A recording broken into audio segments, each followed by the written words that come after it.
Alrighty, good morning everyone. Just got inside the C8 Corvette. The sun is coming up as we speak. It's gonna be a good day today. Right now we're on our way to the Chevrolet dealership. We're gonna, plug in our order into the official banks because today's the day, July 28th. Order banks officially have opened up.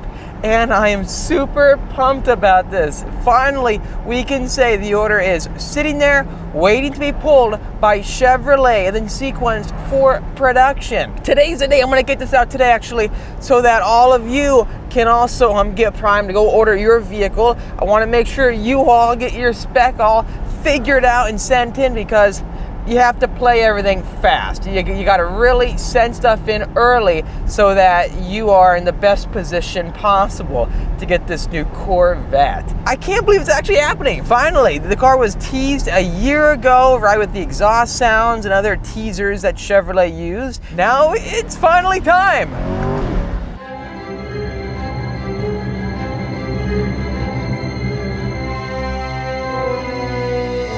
And we did it, it's a success. Our order is completely in the system starting today. Now it's just a waiting game until Chevrolet pulls in. I think we can get our build.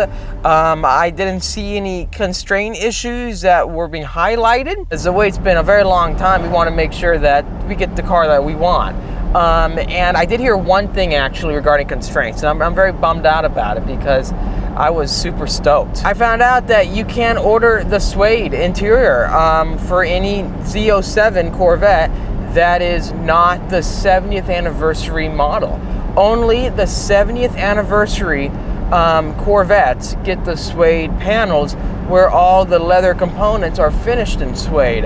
I love suede because, or Alcantara, it weighs significantly less than leather, and for tracking, for going on the racetrack, who doesn't want the lightest interior possible? Plus it looks cool. Hope that the next year doesn't get that option where, like, when I buy my car, I regret going like, oh, if I waited a year, I could have gotten a full Alcantara suede interior like a race car.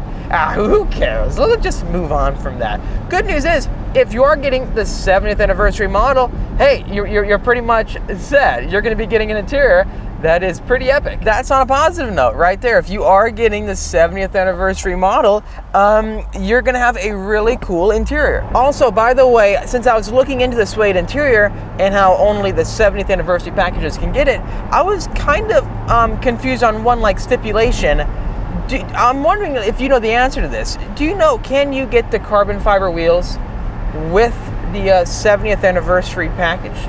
Because when I was building it on the configurator, I couldn't figure that out, because when I would choose the carbon fiber wheels or I would choose different options on it, it would cancel me out of the 70th anniversary model. Maybe, but I'm sure one of you probably knows the answer to that question. I think I've been told this before, the answer, but for the life of me, I can't remember, and when I keep looking it up, what I'm finding is that you can't. So I don't know, can you do it? If you're getting a 70th anniversary package, what options are you not allowed to get to make sure that you stay within the 70th anniversary option list, or features, I guess you could say.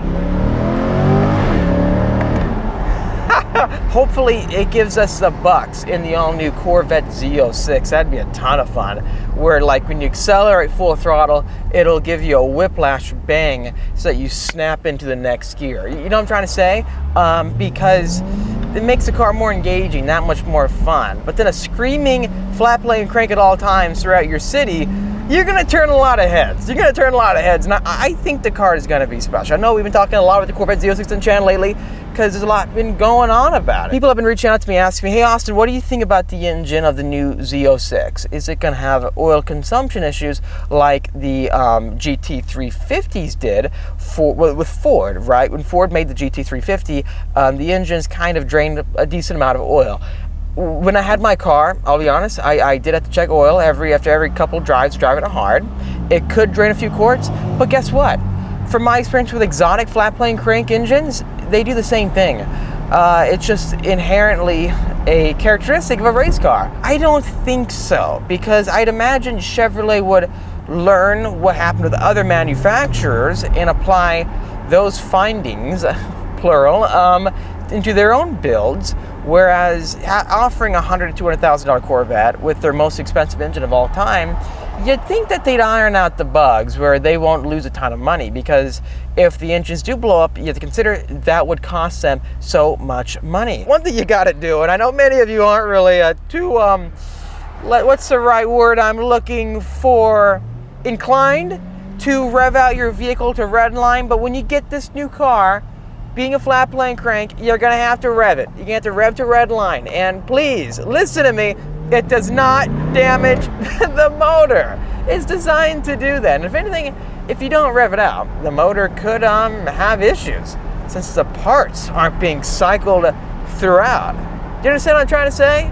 Hopefully you do. I'm so happy that we locked everything in. Finally, I can say that on my end of the spectrum, it's just going to be smooth sailing from here on out until we hear word of our build, of our spec.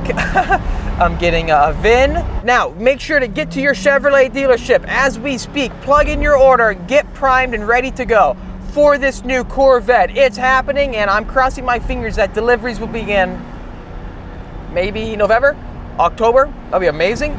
September, end of September, I don't know, that might be too soon. Is that too soon? For a 2023 car, right, or a 70th anniversary car, they'd have to start building them before the end of this year. Oh yeah, also, if you are interested in getting a Corvette C8.R, if you got a collection, you want to add the most rare C8 Corvette to the collection possible, make sure to reach out to me at thespeedphenom@gmail.com. or Instagram, that being speed_phenom. You can find more information about the vehicle in the description down below, or check out our official video where I announced I'm selling the car, and you can see a full walk around in depth of everything the car has and how good it really looks. Next step is, well, we have an order number essentially, right? Then after that, once you get an order number, that's how you know essentially how your order's in the system. And if you've got an allocation, then Chevrolet, with their zone managers or however they do it, they will pull that order and indicate to your dealer with the event codes that your vehicle will be sequenced for production. And the event codes are very interesting. It's like 3,400 or 4,000, but each number phrase means something within the code book. So when you hear your code number from your dealer, look it up. It'll tell you exactly what stage you are in the process. Depending on that stage, you'll know whether your car is being built, or if it was finished being built, or waiting for shipment, or every status, every part of the process you can really imagine. They have it so that you can learn directly from the dealership. Hope this information helps you out. Make sure to hit that like button if you enjoyed this video, and subscribe for much more great content coming out your way.